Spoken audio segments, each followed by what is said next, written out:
Hello, and welcome to the Education Roundup Middle East. My name is Lisa Grace Wilson, and I am back. It's Friday, guys. We made it. Come on, clap for yourselves. We made it. It is Friday. It is the end of another work week, another school week, and we are back with the Education Roundup just to give you all the news, the views, and the insight of what's happening in education, both here in the Middle East and further afield, because we bring our headlines in from all over because we want to keep everyone informed of what's happening in the Middle East and beyond. So, as is traditional, this is the second one, and I'm talking about traditional. We let's wait for the tradition. As I want to become traditional, put it that way, let us start telling each other where we're tuning in from. So where are you tuning in from? Drop that in the comments so that we know where our guests are from on the roundup.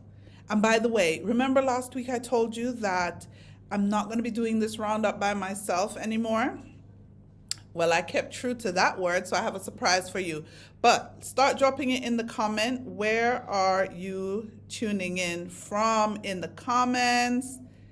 In the comment section. And if you're watching this on the replay, please always drop a comment on the replay. Always put something in the comments where you've tuned in from, even when you're watching it, what you've gained from it, because we want to know that what we're doing is of value to our educators.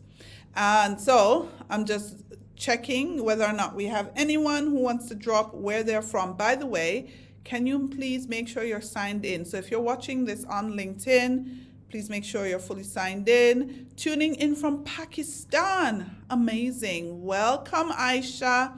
And if you are watching this on YouTube or Facebook, please ensure you're signed in as well. The LinkedIn user who is in California might be someone I know. Please sign in. If you are not signed in, we cannot big you up. Hello from Lebanon. Welcome, Lebanon. We are so happy to have you on the Education Roundup. The Education Roundup is sponsored by schoolfinder.ae. Schoolfinder.ae is the UAE's largest and most comprehensive private schools directory. If you are a school located in the UAE, please make sure to connect with schoolfinder.ae and update your school's data. Schoolfinder.ae. Tuning in from Gloucestershire, UK. Tuning in from Kuwait.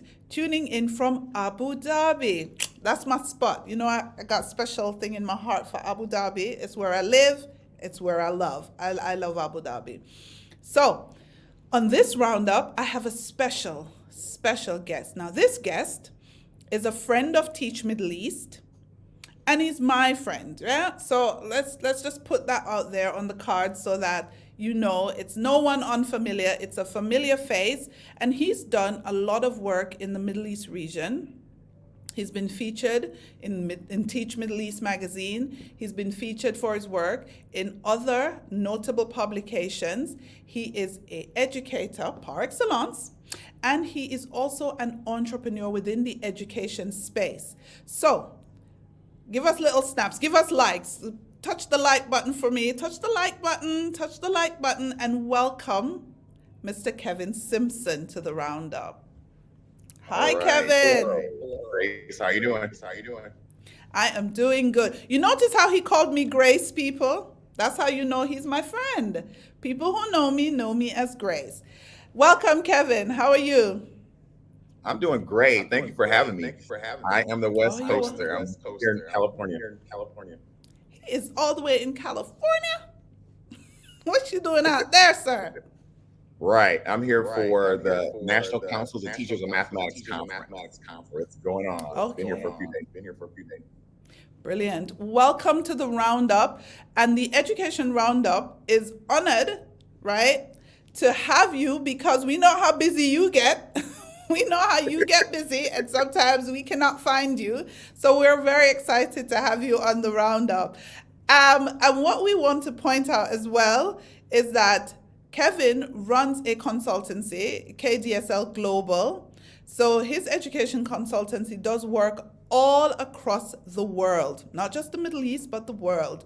So if ever you're looking for education consultant who has years, and I mean many years of experience, after this roundup, you gotta make sure you link with Kevin. He'll give you his details, how to link with him, how to get involved in some of the stuff that he does.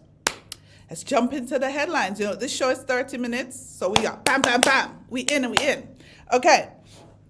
Now, we've picked some really interesting headlines, nice mix of things. And so anytime you see a headline come up, please put a comment. Let's get involved. Tell us what you think about this story. When we explain the story, we want to know your thoughts on the story. So if you're watching this live or you're watching this recorded, please share your insights on the story. What do you think?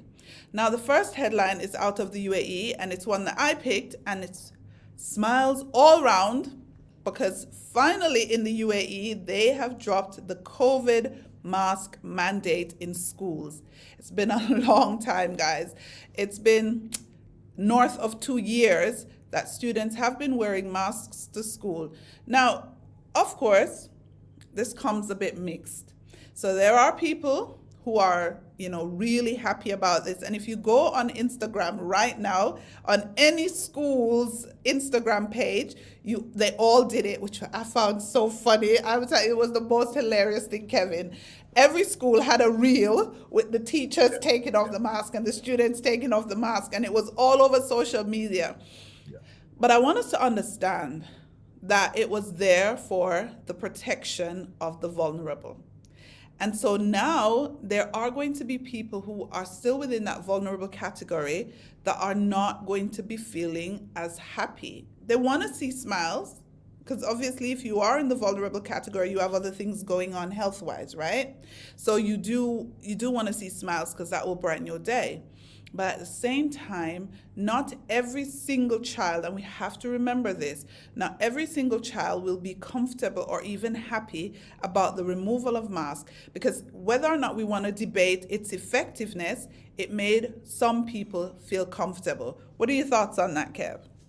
Yeah, I definitely agree. It's considering everybody. It's health and safety number one. We know this was our lives last couple of years. But even before that, there were places I've traveled on the world where folks wore back. So it wasn't new for everyone. And so it's like you're saying, it's making sure that comfort is there. But you're going to have some scholars who are going to still elect to, and some families, I'm sure, who are going to say, hey, we're going to, as collective, continue to wear masks. We want to be safe. Because the reality is, COVID is still real. You're still getting effective. And the conference I went to, we all had to demonstrate negative results. So that says a lot. Yeah, I think I loved the videos, don't get me wrong, but I watched them with a little bit of, ooh, how is everyone feeling? It's just that inclusion. Comment in the comments below. What are your thoughts? Hiba says true. Not everybody is going to be happy. What are your thoughts? Share your thoughts on this, because as much as we love the fact that it's, smiles are back, I know there is a little nervousness. So you can keep the comments coming in while we move to the next headline. So the next headline is from Kevin. Take it away, Kev. Let's do it. So one of our colleagues, Patrick Harris, out of the U.S., wrote a recent article. I thought the article title was very catchy. It's one of the ones that I picked. It says, many eyes are on the teachers who leave. What about the ones who step? Now, within the article, I think one of the powerful pieces that he says, we must also remember and humanize the experiences of teachers and students who stay.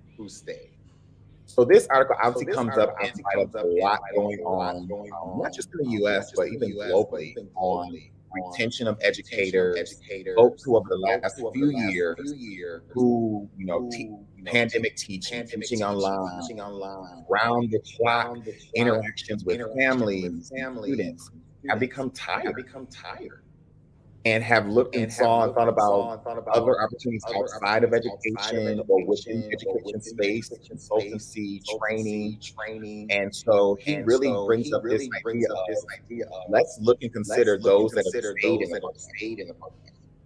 And so for us is to think about how are we celebrating, how are we amplifying, how are we highlighting those educators who stayed in the midst of a lot, in the midst of COVID, tragedies within families and communities, within this sort of what became the new norm. And not only that, how the teachers handle that, how students handle that. And for him, he talks about the need to honor this, to name it, and to keep students and their needs first.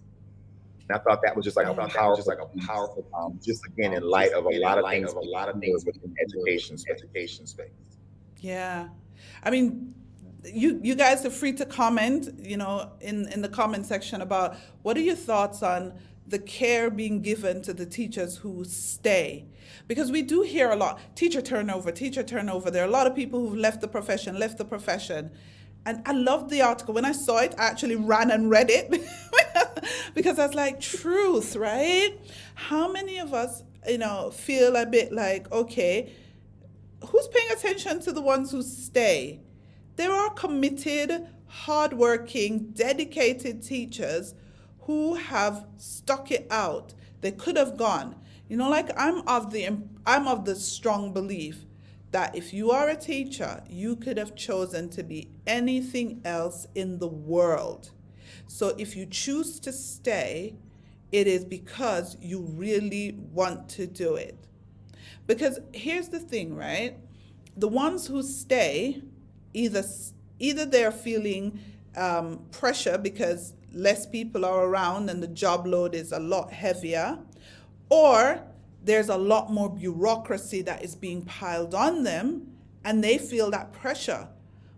But I think it's time, and I mean, Teachers' Day is coming up in October, International Teachers' Day, and I feel like let's say thank you, but in a real way this time, right? We like flowers. Flowers are good. Chocolates are sweet. We like those. Don't get me wrong. But thank us, or thank them, because I'm not even in the classroom anymore, right? But thank the teachers in so doing by seeing how you can reduce their workload, seeing how you can give them greater autonomy, see how you can empower them to take care of their own well-being, see how you can really provide quality professional development. When they come to you and say to you, I see a conference I would like to attend, don't throw the budget at them. For the love of God, do not throw the budget at the teachers, because that's how they want to be appreciated. And so when I saw it, I was like, that's all I said. I did the in the comments. Powerful. And that, we hear so often, you said it too, Grace, well-being. You hear about honoring teachers, but it is. It's not just about World Teachers Day. It's not just around Teacher Appreciation Week. We gotta appreciate folks every week. It has to be consistent. Because if we don't say it, if we don't name it, and then they leave, we can't wonder why. We cannot. Let's. Somebody says it's echoing. I don't know if it's on my part, and I don't have my. I can only let me see if I can turn my volume down. Let me know in the comments if this helps any at all. If it helps stops the echoing. I'm just trying to reduce that and see if there's any way I can cut the echo down. All right, now turn mine down too. Yeah, I will work on that as we are on here. Echo cancellation. Perfect. Right. So let me know, guys, in the comments if we're echo. I am not in my studio this week. Please accept my apology. I am out traveling, and so I have sort of like sound. I have to work with the sound I have.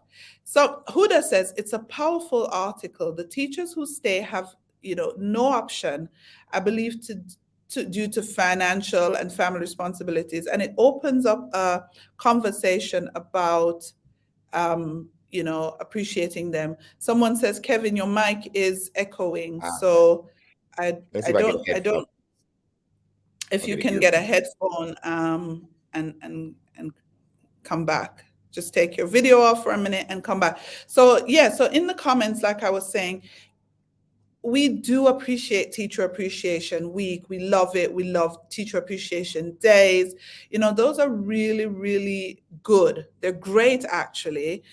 But I think it's the everyday that counts. We want to feel as teachers that people understand the work that's being done and the effort that's being made, and the autonomy is what we really need to be working on. Teachers need to feel like they are not being pressured always into, I don't know, into being subject to extreme scrutiny.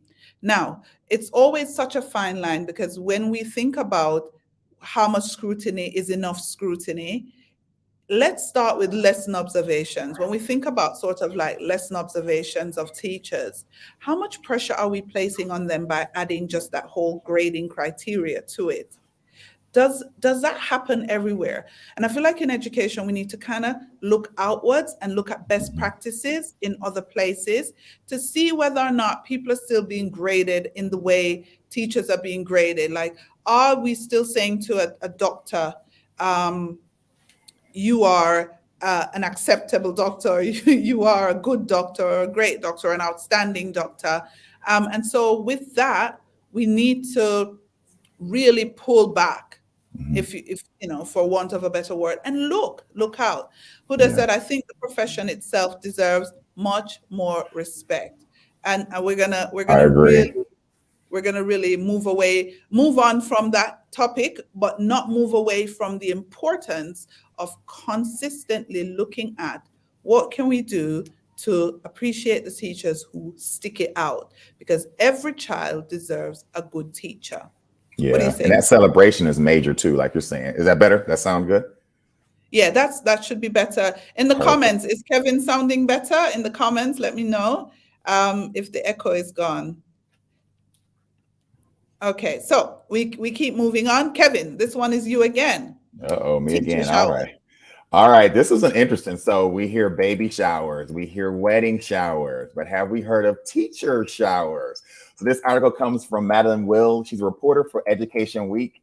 And when I saw the title alone, I thought, wait, are we talking about an actual shower, like a baby shower, like a wedding shower? And that's what this article is about. The article is called Teacher Showers, Helping Hand or Symptom of a Profession in Trouble. So resources. When I was a new teacher, Grace, I went around to, in the US, we have what's called like a Goodwill, because the first thing I was teaching elementary, primary at that point. And so they were like, oh, you got to build your library up. So it was like, okay, I need books. But I'm like, okay, these books can cost, some money. So I found out from some of the veteran or seasoned educators, hey, check out these Goodwill places. They have books for like 5 cents, 10 cents, very cheap. And that's how I stocked my libraries. But notice that when I say 5 cents, 10 cents, that came out of my pocket. So I was paying for those materials and those resources. And then some of the schools early on that I worked with would give me a teacher budget and say, hey, we have $250 for you. You can buy what you want. I mean, until I got to my one school in Virginia where she said, let me know what you need.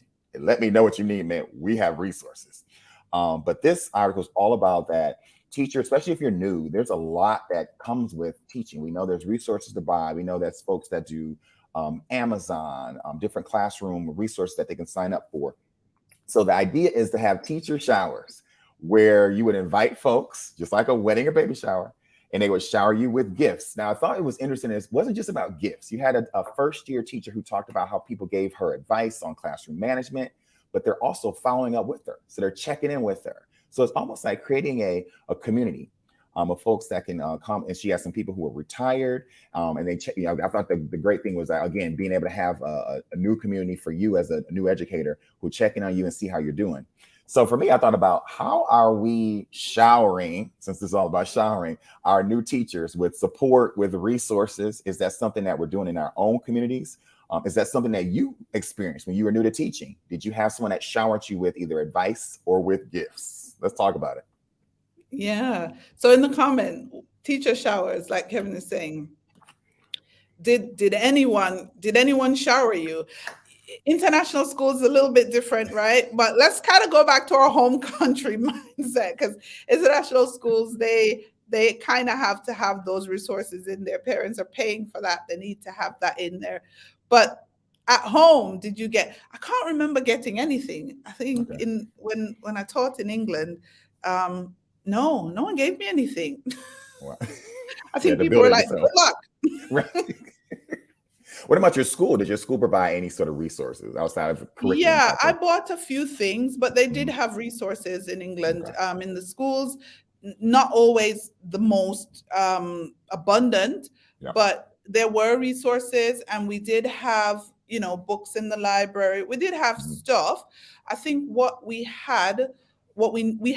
needed. If we Yeah. wanted extras, then we had to buy that. We Yeah. had to buy anything extra that we wanted. When I saw the article, I thought, yeah, it's a symptom of a broken system. Probably Right. things in the US in certain states aren't that grand.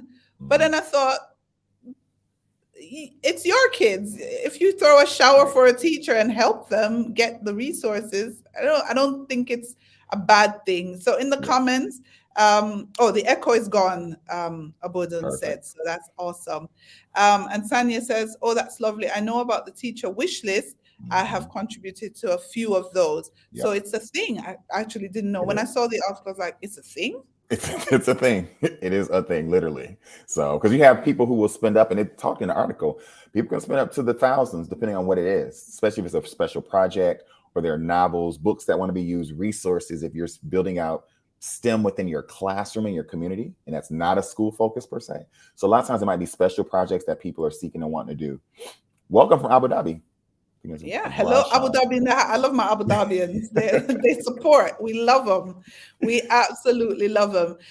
Would you, in the comments, whether you're watching live or you're watching recorded, would you like to have had a teacher shower where people just shower you with lots of teacher gifts that you could use within your classroom to help make the learning better? Would you have liked that? Let us know in the comments, whether live or recorded. Awesome. Right. Now, my next story is back here in the UAE. And there is a 12-year-old boy. This is in the National. So it says, meet the 12-year-old believed to be the youngest university student in the UAE. So you can head over to the National to check out this story. And when I saw it, I thought this was great. So this young man who attends the Jumeirah English speaking school has now started studying at the University of Wollongong in Dubai, and he is doing courses in media studies while still going to school at his regular school. And for me, I thought, why should we stop him? Like, go right on ahead. I was surprised though that they're saying he's probably the first. And I was like, why should he be? If the child is able to manage to take the course and to also do the required work that's needed at his grade level, go right ahead. I think it's stage and not age. What Ravshan says, I read about it on LinkedIn. Yeah, I think I saw it on LinkedIn as well, and I kind of followed the link, and it took me to the National. What are your thoughts on it, Ravshan? Do you think he should be allowed to go to university at 12? Are there any disadvantages to having him studying with older students at that age? Kev, what are your thoughts?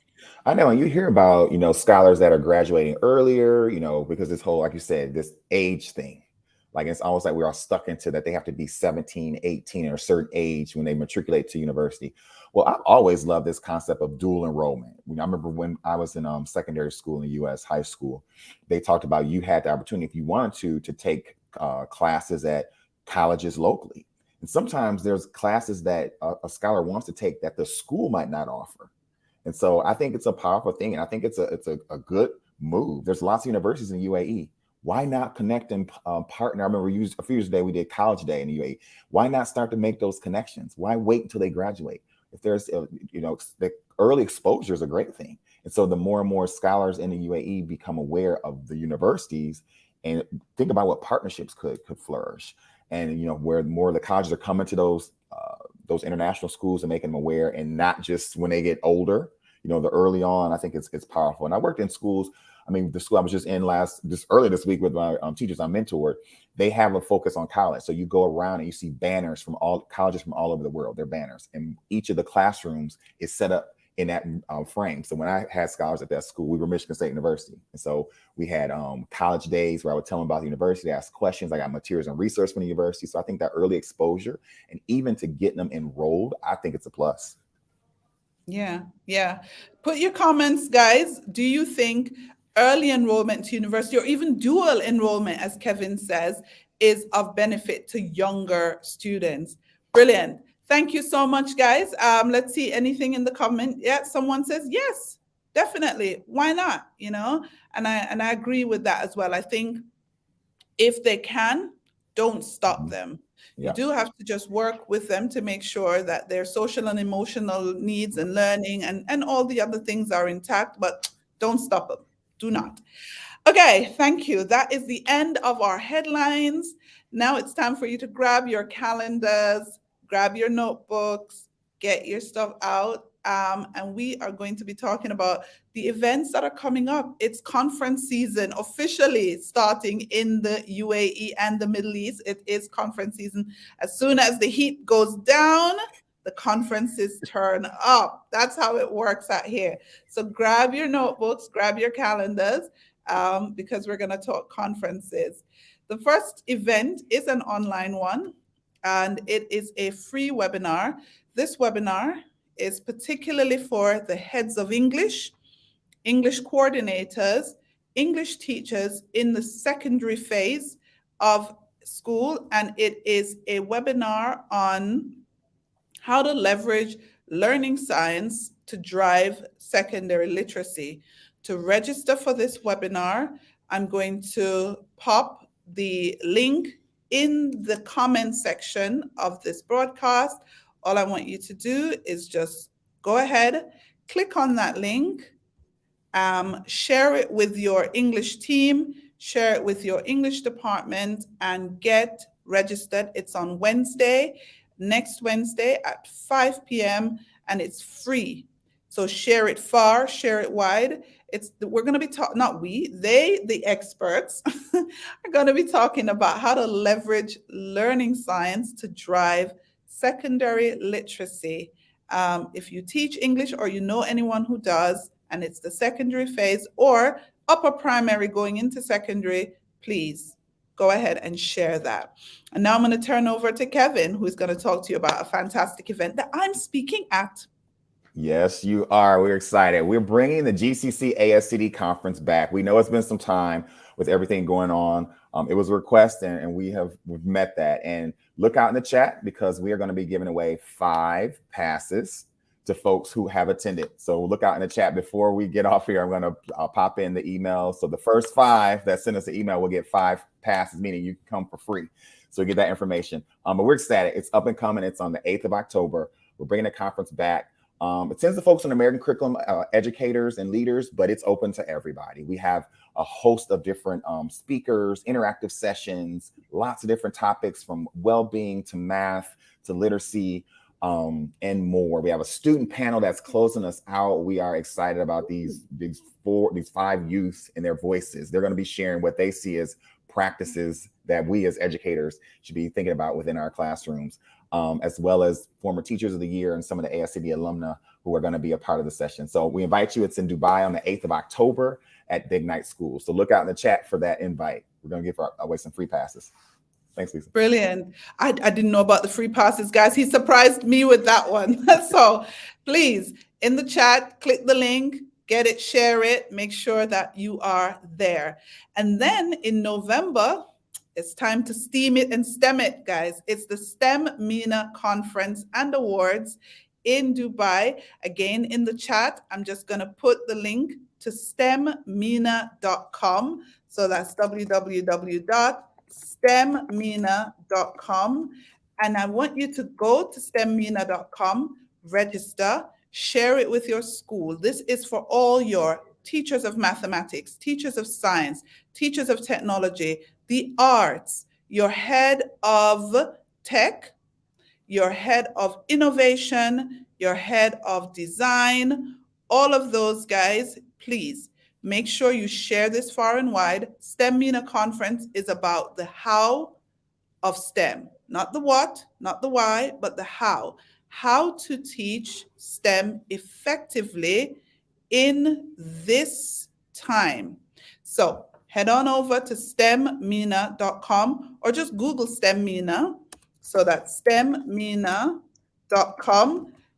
Mark Ryan says, I'll be there. Yes, definitely looking forward to that. So stemmina.com. We have some fabulous leaders. So what we've done with the STEM MENA is that because we want it to be practical, we're running 3 parallel 1-hour workshop within each session.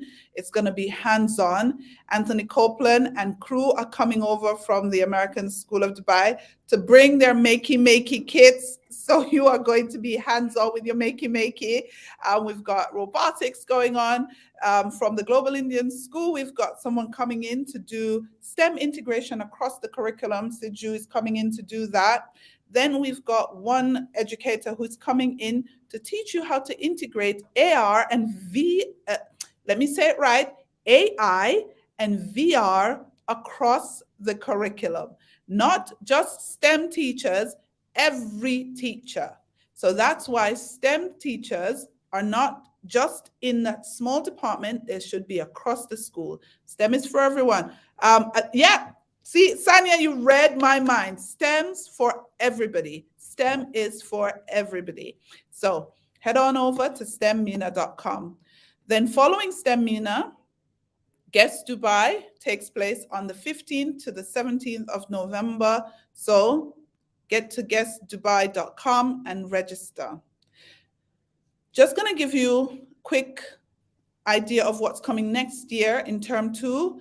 The Middle East School Leadership Conference is coming in term 2, and that's on the 22nd and 23rd of February. So schoolleadersme.com, we'll put that link as well in the chat. School Leaders ME is for your school leaders and aspiring school leaders. So if you are one of those, you know about it because you might have been there before. It's the 4th annual Middle East School Leadership Conference, and that's next year. Thank you so much, Kevin. Thank you. Thank you for having me. It's been brilliant. We're not done yet. Of course, you guys know that I host the Teach Middle East podcast. Hey, drop a comment. Have you been listening to the pod? Somebody's asking for a link to the GCC ASCD, so grab a link, please. Have you been listening to the pod, people? Have you been listening to the pod? Mark is Thank you, listening. Mark. Mark says the weekly roundup Rashida is the best thing to hit UAE education social media this year. I appreciate you. Thank you so much. We give two claps for that. Have you been listening to the pod? We have had some really great educators on the pod, and we have a lot more lined up for you in the coming weeks and months. CPD is not only what you attend, it's also what you read and what you listen to. And it costs you nothing to go over to the Teach Middle East podcast on your favorite podcast player and listen to it. If you are a teacher in the Middle East, this week we had Ahmed Al-Khalil, and he is a lawyer who gave us an hour of his time to fully, and I mean fully, explain the UAE labor laws as they relate to teachers. So if you haven't checked out that episode, I ask that you go to your podcast player or go to teachmiddleeast.com, click on the podcast link and listen to the Teach Middle East podcast. And then the week before, we had Vikas Pota, founder of T4 Education, on the podcast. We talked about how to transform educators, one teacher and one school at a time. And then we also dived into the World Best Schools Prizes, which is going on right now. And also, we looked at the Africa Education Medal. There is so much happening in education. Stick with the roundup. We're going to bring it all to you on a Friday or recorded. You can watch it or listen to it later on. But I want to say a massive shout out to everybody who joined us live today. I am so grateful for your time. It's a Friday. What are you sipping? Water. I'm drinking water, guys. Water. I am a good girl. Water. Water. Water. So drink Miguel water, hopped in here. stay hydrated. Last week, I asked you one question in the comments. I asked you, what are you doing to take care of yourself? This week, I'm asking you, what are you doing to take care of those closest to you? So you can drop that in the comment. What are you doing to take care of those closest to you? Because that will also be important. You know, teachers give to strangers a lot. Not strangers, but our students, right? We give a lot to them, but we don't always have the time to give to the people that are in our close circle, our spouses, our children. They sometimes get left behind. So what are you going to be doing to take care of the people who are close, your friends? Who are you going to call? Who are you going to check on? Who are you going to visit? Because this is so important to our well-being. If the people that we love are taken care of, then we also feel better. So I know last week I asked about your well-being. This week, I want you to go and check on the well-being of your loved ones, your close ones. I'm going to call my big brother. I have a big brother that I love. He's my big protector and teddy bear. His name is Mark. So I'm going to ring him. I spoke to him last week, was his birthday. So I'm going to ring him, and I'm also going to spend some quality time with my husband and my boys. And I hope that you do the same, that you take time. And quality time doesn't have to be many days or many hours. It could be 15, 20, 30, 40 minutes of focused time. No phones, no nothing, just talking and being there and feeling their energy. And even if it's on the phone because you're abroad, or on a Zoom, or on a what you call that, FaceTime, make it count by being present and talking. Kev. I love that, Grace. I love that. And I was at we had a physical fitness day with some educators and some new educators. And the young lady who was leading the session said, make sure you every day take 900 seconds. And we, of course, we were like, she's like 15 minutes, for yourself. Public math. Don't do it. Exactly. 900 seconds each day for yourself. And I love this ending of, it's about ourselves, because we've heard so often self-care, and I feel like self-care has to be a way of life. It's not necessarily me booking a spa and all this stuff. It has to be every day. And I feel like that's one of the lessons I learned in the last couple of years, is that importance of self-care and being intentional with it every day. Whether it's I call it a meditative walk, doing something for yourself. But I love this ending of doing something for others. So mine, I've been checking in with some colleagues and friends that are in Florida. They had extreme weather this past week, and just making sure they're okay and see if they need anything. But yeah, it's a great reminder and a great way to close. Thank you. Connect with me, guys. I'm on LinkedIn. Lisa Grace Wilson, Leisa, as you know, Grace Wilson. Connect with me. I'm also on Twitter at Lisa Grace. Last week, I attempted to say I'm on Instagram, but the Lord knows I would be lying. I'm hardly ever on that thing. So if you really want me, get me on LinkedIn, send me a message. If you're interested in any of the event, the GCC ASCD conference, STEM, Mina, all of them. If you want to know more, connect with me. Kevin, where can we reach you? Yes, I'm on LinkedIn. So follow me, Kevin Simpson, on LinkedIn, Twitter at Global KDSL, on Facebook, KDSL Global. So looking forward to seeing everybody. I was last in the Middle East in March. So looking forward, I'll be there the 3rd through the 13th. And then off to Geneva, he was here for leadership conference, and then he's back now. Yep. So Brilliant. Thank you, everyone. Thank you so much. And we're signing off for this day. Have a fabulous, fabulous weekend. Bye. Thanks, everyone.